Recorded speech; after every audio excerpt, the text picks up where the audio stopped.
Krill, and this one is a competitive set collection game that does have a unique mechanism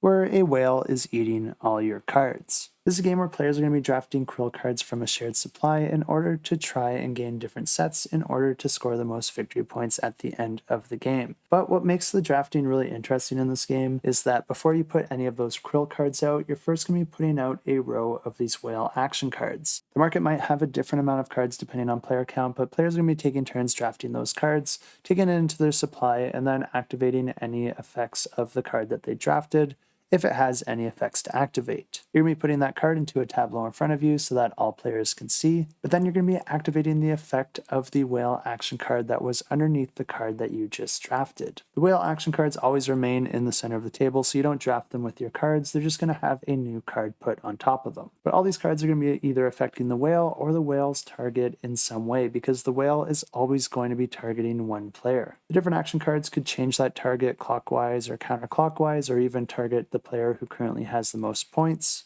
But there is also an action that allows you to draw a whale card from the whale ability deck. And these can have a wide variety of effects, but they mostly cause the whale to eat your cards, more specifically the player who is currently the whale's target. If you do get your cards eaten, you normally do get some compensation in return, but not all the effects of these whale ability cards are necessarily bad, and they could also grant the players with different options as well. But after all the players have drafted a card, you're then going to be ending the round where you're going to be drawing another one of those whale ability cards, whether or not you already drew one within the round itself. The game ends once a final card from the whale deck is drawn, and then players are going to be adding up all the victory points from the different sets that they're able to complete. Then the player with the most at that point wins the game, and if you want to check this one out, I will have it linked in the description down below.